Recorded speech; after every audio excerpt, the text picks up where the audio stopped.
നമസ്കാരം. തദ്ദേശം ചാനലിലേക്ക് സ്വാഗതം.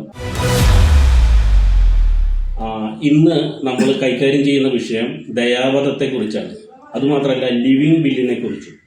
ഇത് ഇപ്പോൾ പ്രത്യേകമായിട്ട് പറയാൻ കാരണം ഹരീഷ് റാണയുടെ ഒരു വിഷയം സുപ്രീം കോടതി വിധിയിലൂടെ മരണം നടപ്പിലാക്കി കഴിഞ്ഞു.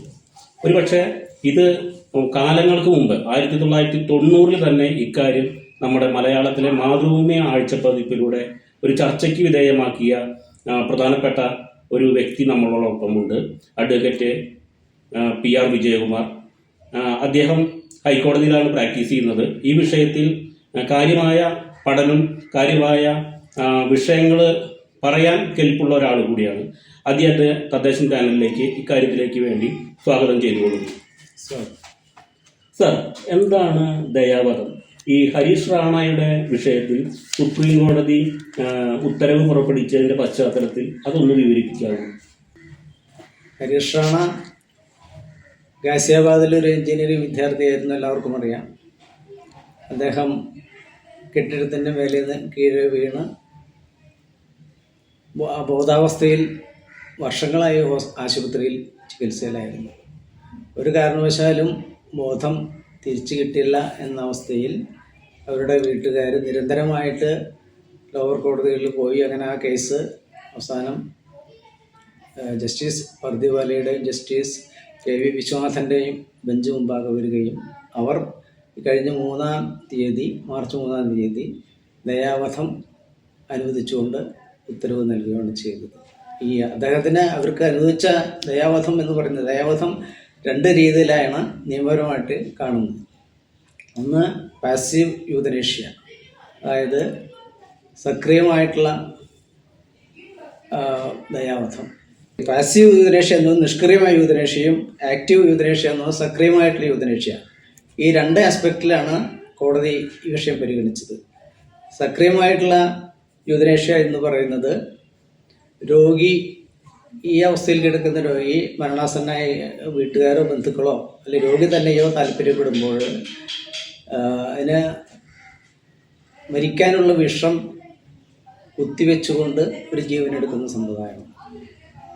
എന്നാൽ പാസീവ് യൂതനേഷ്യ ഇപ്പോൾ ഈ സുപ്രീം കോടതി അനുമതി കൊടുത്തിരിക്കുന്നത് അവർക്ക് കൊടുക്കുന്ന ഭക്ഷണം, വെജിറ്റേറ്റീവ് ആ ഭക്ഷണം, അത് റെഡ്യൂസ് ചെയ്ത് കൊണ്ടുവന്നിട്ട് വൈകാതെ മറ്റ് മരണത്തിലേക്ക് എത്തി. ഒപ്പം തന്നെ അദ്ദേഹത്തിന് കൊടുത്തിട്ടുള്ള വെന്റിലേറ്റർ സപ്പോർട്ടുകൾ ഓരോന്നോരോന്നായി ഓരോ മെഷീൻസ് ഇതും ഓഫ് ചെയ്ത് അവസാനിപ്പിച്ച് അങ്ങനെ മരണത്തിലേക്ക് എത്തിക്കുക എന്നുള്ളത്.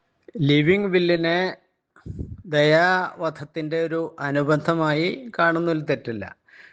ലിവിങ് വിൽ എന്നത് ഒരാൾ ജീവിച്ചിരിക്കെ തന്നെ അനാരോഗ്യത്താൽ ചികിത്സയും അബോധാവസ്ഥയും മറ്റും സംഭവിക്കുകയാണെങ്കിൽ കൃത്രിമ ചികിത്സാരീതികളാൽ ജീവൻ നിലനിർത്താൻ താല്പര്യമില്ലെന്നും ജീവിതം തുടരേണ്ടതില്ലെന്നും അതിനായി കൃത്രിമ ചികിത്സാരീതികൾ നിർത്താം എന്ന് മുൻകൂട്ടി നിശ്ചയിച്ച് തയ്യാറാക്കുന്ന ഒരു വിൽ പത്രത്തിൻ്റെ പേരാണ് ലിവിങ് വിൽ എന്ന് പറയുന്നത്. ഇത് 2018 സുപ്രീം കോടതി അംഗീകരിച്ചിട്ടുള്ളതും 2023 സുപ്രീം കോടതി തന്നെ അതിനെ ലളിതവൽക്കരിച്ചിട്ടുള്ളതുമാണ്. ഇതിന് രജിസ്ട്രേഷൻ നിർബന്ധമില്ല. പിന്നെ 2 സാക്ഷികളും ആയി വിൽപത്രം തയ്യാറാക്കി നോട്ടറൈസ് ചെയ്തു വെച്ചാൽ മാത്രം മതിയാകുന്നതാണ്. ഇതാണ് ലിവിങ് വിൽ എന്ന് പറയുന്നത് കൊണ്ട് വീക്ഷിക്കുന്നത്. നിലവിൽ നിയമം ഇന്ത്യയിലുണ്ടോ? അതോ അതിന് ബന്ധപ്പെട്ട ചട്ടങ്ങളുണ്ടോ? അതോ ഈ ഒരു അപേക്ഷ വരുന്ന മുറയ്ക്ക് സുപ്രീം കോടതി ഉത്തരവാകുന്ന ആ കാര്യങ്ങൾ വെച്ചാണോ ഇത് ചെയ്യേണ്ടത്? അങ്ങനെയാണെങ്കിൽ ഈ ഉത്തരവിൽ പറയുന്ന കാര്യം എന്താണ് എന്നുള്ളത് അറിയാൻ ആഗ്രഹമുണ്ട്. നമ്മുടെ സ്വതന്ത്ര ഭാരതത്തിൽ ദയാവധം അനുവദിച്ചുകൊണ്ടോ അതിനനുബന്ധമായിട്ടുള്ള ഏതെങ്കിലും നിയമമോ ചട്ടമോ നിലവിലില്ല.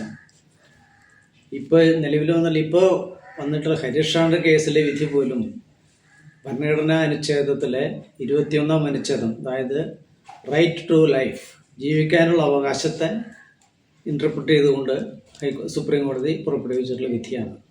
അതായത് റൈറ്റ് ടു ലൈഫ് എന്ന് പറഞ്ഞാൽ right to life includes right to die with dignity എന്നാണ് സ്പെസിഫിക് ആയിട്ട് ഈ ജഡ്ജ്മെൻറ്റിൽ പറയുന്നത്.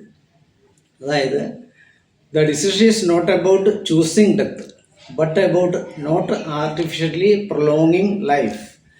ജീവിതം ആർട്ടിഫിഷ്യലായിട്ട് ഒരുപാട് കാലം നീട്ടി കൊണ്ടുപോകാൻ അനുവദിക്കുന്നത് ഈ ആർട്ടിക്കിൾ 25-ൻ്റെ അന്തസ്സിന് ചേർന്നതല്ല, അന്തസ്സത്തേക്ക് ചേർന്നതല്ല എന്നാണ് സുപ്രീം കോടതി കണ്ടെത്തിയിരിക്കുന്നത്. അതായത് ജീവിക്കാനുള്ള അവകാശം എന്ന് പറയുന്നത് അന്തസ്സായിട്ടൊരു പൗരന് ഇന്ത്യയിൽ ജീവിക്കാനുള്ള അവകാശമാണ്. അന്തസ്സായി ജീവിക്കുക എന്ന് പറയുന്നത് ആരോഗ്യത്തോടെ എല്ലാ അസിസ്റ്റൻസോടും കൂടി ജീവിക്കുക എന്നുള്ളതാണ്. അങ്ങനെ ജീവിക്കാൻ കഴിയുന്നില്ല എങ്കിൽ തീർച്ചയായും ഹരീഷ് റാണ വർഷങ്ങളായിട്ട് അബോധാവസ്ഥയിൽ ഒരു കാരണവശാലും ജീവിതത്തിലേക്ക് മടങ്ങി വരും എന്നൊരു ഉറപ്പും തരാൻ പറ്റാത്ത അവസ്ഥയിൽ ആരോഗ്യ വിദഗ്ധരുടെ ഉറപ്പിൽ കഴിയുന്ന ഒരു രോഗിയാണ്. ആ രോഗിയെ സംബന്ധിച്ചിടത്തോളം അന്തസ്സായിട്ട് മരിക്കാൻ അനുവദിക്കുക എന്നുള്ളതാണ് നമ്മുടെ നിയമത്തിന് അനുവദിക്കാവുന്നത്. നിയമം അനുശാസിക്കും വിധം അങ്ങനെ റൈറ്റ് ടു ലൈഫിനെ അടിസ്ഥാനമാക്കി ഇൻ്റർപ്രറ്റ് ചെയ്തിരിക്കുന്നു. കോടതി വിധിയിലൂടെ കുടുംബത്തിനുള്ള ഉത്തരവാദിത്വം ചുമതല ഉണ്ടെങ്കിൽ അതെന്താണ്? പിന്നെ ആരോഗ്യ വിഭാഗത്തിന് ഡോക്ടർമാർക്കുള്ള ഉത്തരവാദിത്വം എന്താണ്? ഈ വിധിയുടെ പുറത്തു വന്നിട്ടുള്ള വിഷയം എന്ന് പറയുന്നത് ആരോഗ്യ വിദഗ്ധരെ സംബന്ധിച്ചിടത്തോളം അവർക്ക് വ്യക്തിപരമായിട്ട് ഒരു തീരുമാനം എടുക്കാനുള്ള ഒരു ലൂപ്പുകളും ഈ വിധിയിലില്ല.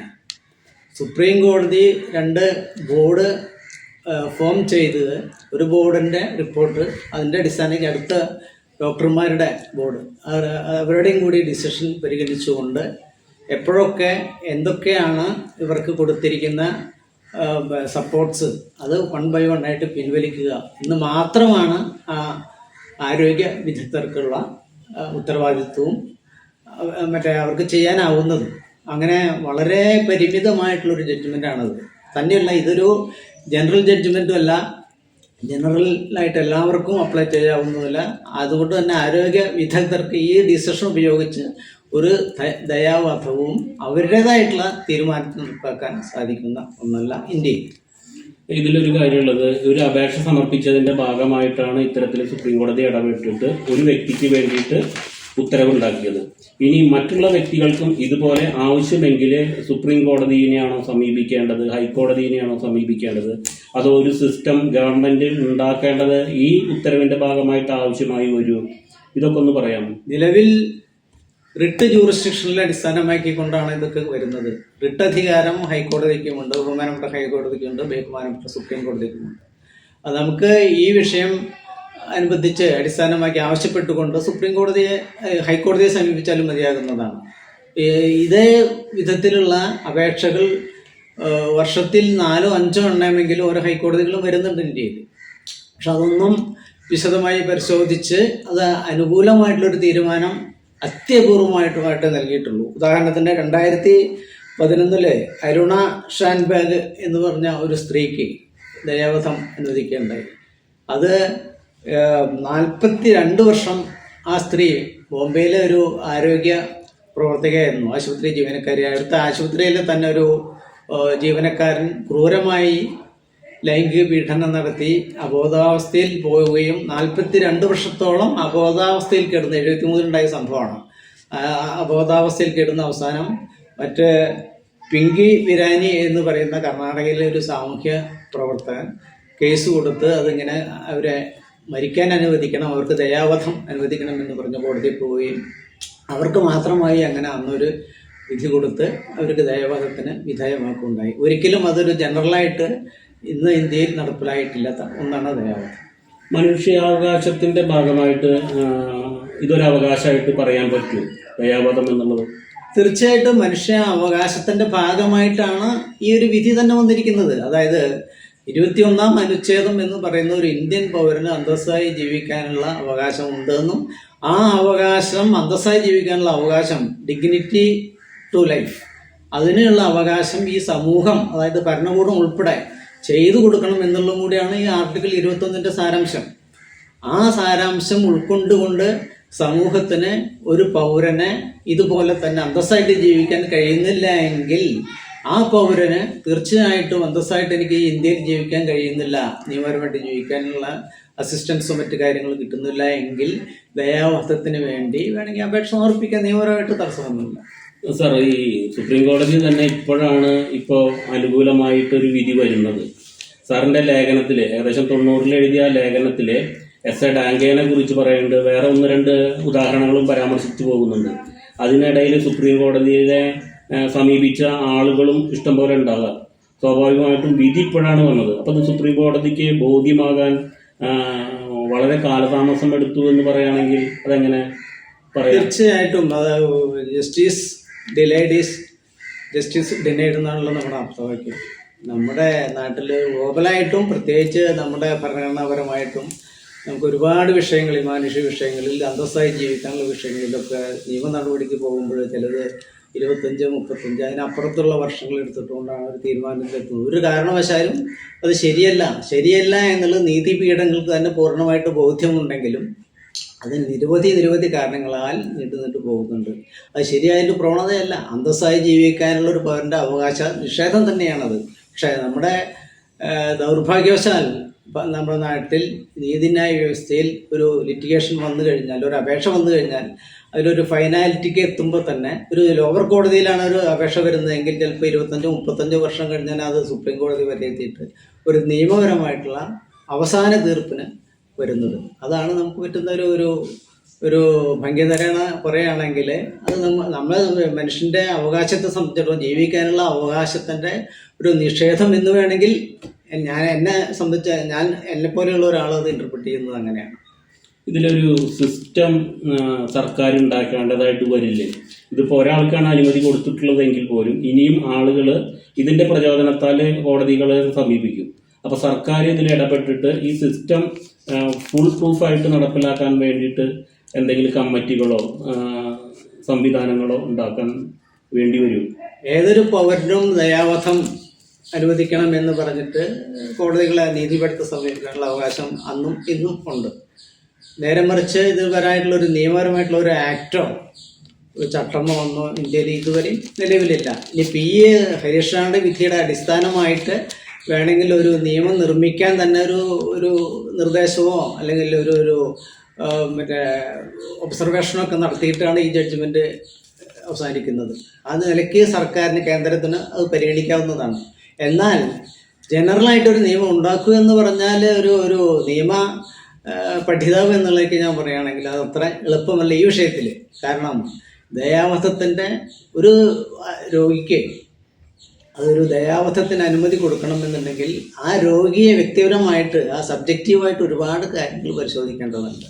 ഇപ്പോൾ ഈ ഹരീഷ് റാവുവിൻ്റെ വിഷയത്തിൽ തന്നെ 2 കമ്മിറ്റികളെ ബോർഡ് എന്ന് പറഞ്ഞിട്ട് ഫോം ചെയ്തിരിക്കുകയാണ് ആരോഗ്യ വിദഗ്ധ ഡോക്ടർമാരുടെ. സുപ്രീം കോടതി തന്നെ ആദ്യത്തെ കമ്മിറ്റി അത് പരിശോധിച്ച് റിപ്പോർട്ട് തന്ന് ആ റിപ്പോർട്ട് രണ്ടാമത്തെ കമ്മിറ്റിയും പരിശോധിച്ച് ശരിവെച്ച് ആണ് സ്റ്റെപ്പ് ബൈ സ്റ്റെപ്പായിട്ട് അവരുടെ ഓരോ ഉപകരണം ഇവർക്ക് തിയേറ്റർ സപ്പോർട്ട്സ് മാറ്റി അവർ 25-ാം തീയതി ഹരീഷ് റാവയെ മരണത്തിന് അനുമതി കൊടുത്തു. അതാണ് ഇന്നത്തെ ഇന്ത്യൻ നിയമ സാഹചര്യം. ഒരു കാര്യം കൂടിയുള്ളത്, ഇത് ഗൗരവമായിട്ടുള്ള തിരിച്ചു വരാനാകാത്ത വിധത്തിൽ രോഗി പാരലൈസ് ചെയ്ത രീതിയിലാണ്. അത് അരുണയുടെ കേസായാലും ഹരീഷിന്റെ കേസായാലും. മറിച്ച് ഇത് ഒരു വൈകാരികമായി ജീവിതത്തോട് വിരക്തി തോന്നിയിട്ട് നിരാശയിലാകുന്ന ഒരു വ്യക്തി ഒരു ചെറിയ കാലഘട്ടത്തിലെ ആ നിരാശ നിലനിൽക്കുമ്പോൾ ഇങ്ങനൊരാവശ്യം ഉന്നയിച്ച് കോടതിയിൽ പോകുന്നതിനൊരു പ്രേരണയായിട്ട് മാറാൻ സാധ്യതയുണ്ട്. ഈ ആത്മഹത്യയും ദയാവധവും തമ്മിൽ ഒരേ ബാലൻസ് ചെയ്യാൻ പറ്റില്ല, കമ്പയർ ചെയ്യാൻ പറ്റില്ല. ഈ ദയാവധത്തിനകത്ത് ആത്മഹത്യയുടെ എന്ന് പറഞ്ഞ ഒരു ആത്മാവിൻ്റെ ഒരു ജീവന്റെ ഹത്യയുടെ അംശം ഉണ്ടെന്ന് ഉറപ്പാണ്. എന്ന് വെച്ച് ആത്മഹത്യ ചെയ്യുന്നത് ദയാവധമായിട്ട് കണക്കാക്കാൻ ഒരു ലിമിറ്റഡ് ഇന്റർപ്രിട്ടേഷൻ സാധ്യമല്ല. മതങ്ങള് വാസ്തവത്തില് ദൈവം തന്നതാണ് ജീവൻ. സ്വാഭാവികമായിട്ടും മറ്റൊരാൾക്കും അത് എടുക്കാൻ കഴിയില്ല, എടുക്കുന്നത് ശരിയല്ല എന്ന് പറയുന്ന വേദവാക്യങ്ങളുണ്ട്. അപ്പോൾ അതിനെ തോൽപ്പിച്ചുകൊണ്ട് ഇങ്ങനൊരു നിയമം വരികയാണെങ്കിൽ, അല്ലെങ്കിൽ ഉത്തരവുകൾ സുപ്രീം കോടതി തുടർന്ന് പുറപ്പെടുവിക്കുകയാണെങ്കിൽ സ്വാഭാവികമായിട്ടും എതിർപ്പുണ്ടാകാൻ സാധ്യതയില്ലേ? ആ എതിർപ്പൊക്കെ അവഗണിക്കാവുന്നതാണ്.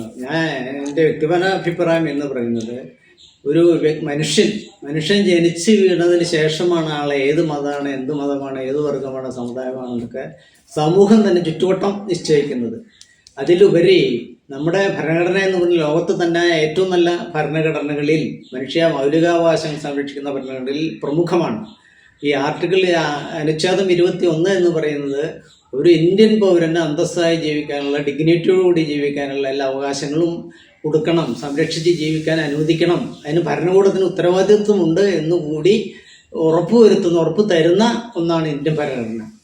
അതിൻ്റെ അടിസ്ഥാനത്തിൽ അന്തസ്സായിട്ട് ഒരു വ്യക്തി ജീവിക്കാൻ കഴിയുന്നില്ല എങ്കിൽ, ഈ ഹരീഷാണെ പോലെയുള്ള അവസ്ഥയിലെ ഒരു വ്യക്തിയാണെങ്കിൽ അവരെ ക്രമേണ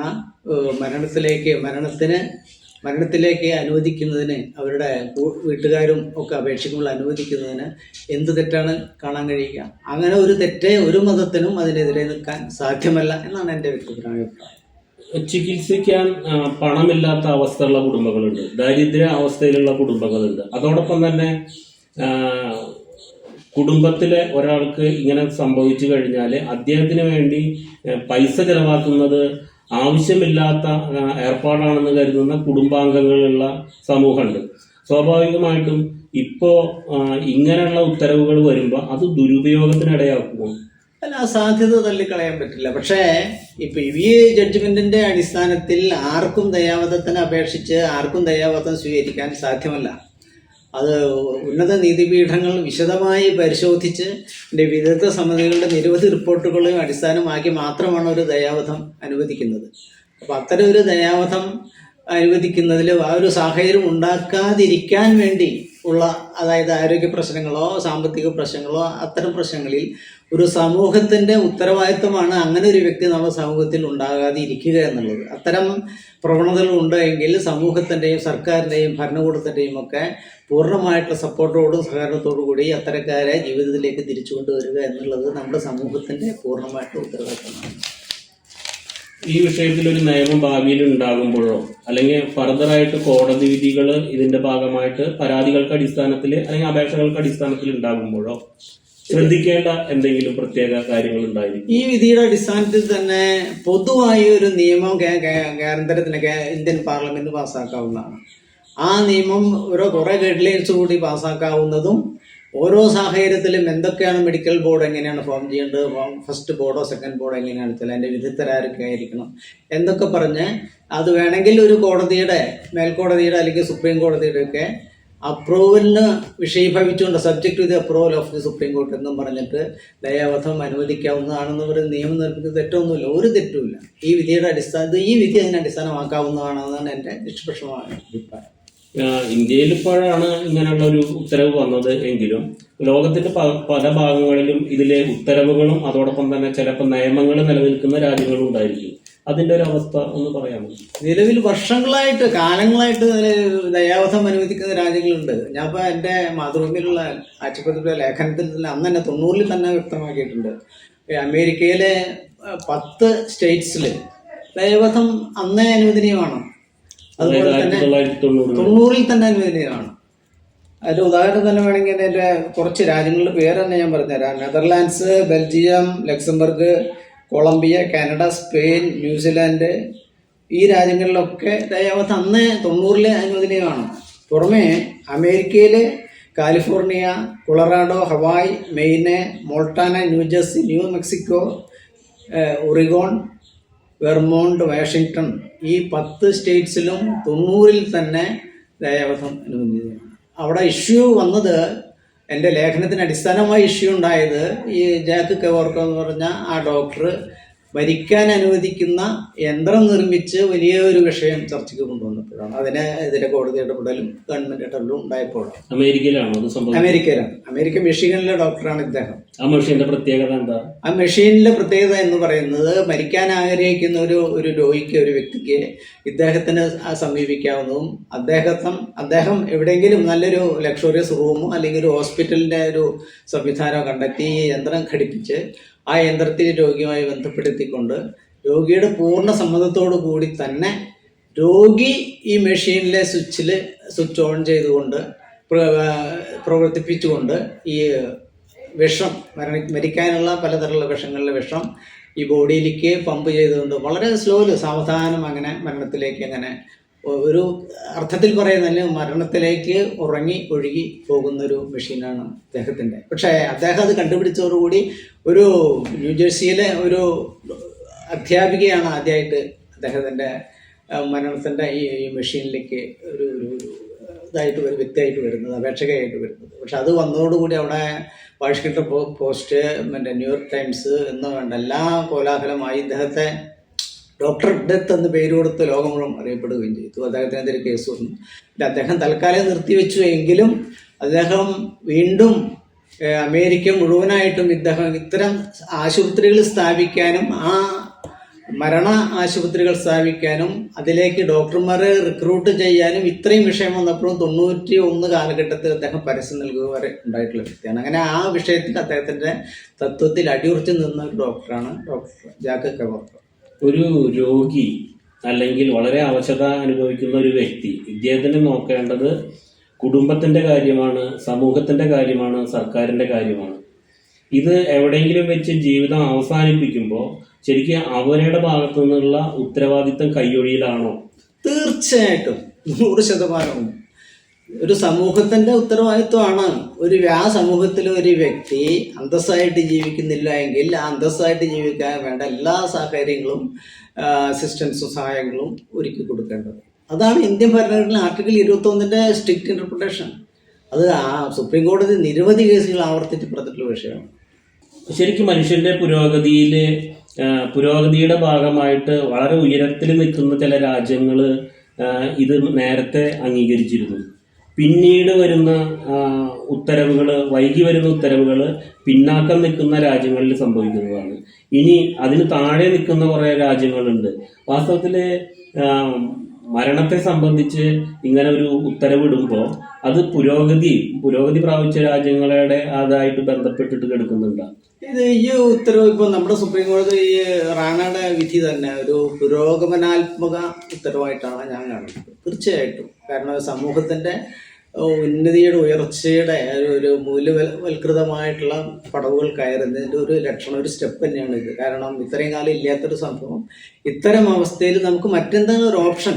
എത്രയും വിശദീകരണം, എത്രയും വിദഗ്ധർ, നിയമവിദഗ്ധർ, ആരോഗ്യ വിദഗ്ധർ, സാമൂഹിക വിദഗ്ധർ, മനഃശാസ്ത്ര വിദഗ്ധർ, ഇതൊക്കെ ചർച്ച ചെയ്തിട്ടും ഒരു സഹായം ചെയ്യുക എന്നുള്ള ഒരു പോയിന്റിലേക്ക് എത്തിയിട്ടാണ് ഇങ്ങനെ ഒരു തീരുമാനം സുപ്രീം കോടതി കൈക്കൊണ്ടത്. അത് അംഗീകരിക്കേണ്ടതും നമ്മുടെ സമൂഹത്തിൻ്റെ വളർച്ചയുടെ ഒരു പടവായിട്ട് തന്നെയാണ് അത് കാണുന്നത്. ദയാവധം എന്ന് പറയുന്നത് തിരിച്ചു വരാൻ സാധ്യതയില്ലാത്ത, എന്നാൽ ദുരിതമനുഭവിക്കുന്ന ആളുകൾക്കുള്ള സാധ്യത മാത്രമാണ്. അത് എല്ലാവർക്കും സാധ്യമായ, എല്ലാവർക്കും ആവശ്യപ്പെടുന്ന വിധത്തിൽ കൊടുക്കാവുന്ന ഒരു കാര്യമല്ല. ഇത് ചർച്ചയാകുന്ന കുറേ കാലഘട്ടം വളരെ മുന്നേ ഇന്ത്യയിൽ ഉണ്ടായിരുന്നു. എങ്കിൽ പോലും ഇപ്പോഴാണ് സുപ്രീം കോടതി അതിന് ഒരു വിധിയുടെ രൂപത്തിൽ അനുമതി കൊടുത്തത്. ഇത് ചർച്ചയാകുന്ന വേള എന്ന് പറയുന്നത് 30 വർഷം മുമ്പ് തന്നെ അമേരിക്കയിൽ ഉണ്ടായ ഒരു സംഭവത്തിൻ്റെ ഭാഗമായിട്ട് മാതൃഭൂമി ആഴ്ചപ്പതിപ്പിൽ ലേഖനം എഴുതിയ വിജയകുമാർ സാറാണ് നമ്മളോട് ഇത്രയും കാര്യങ്ങൾ വിശദമായി നമ്മളോട് സംസാരിച്ചത്.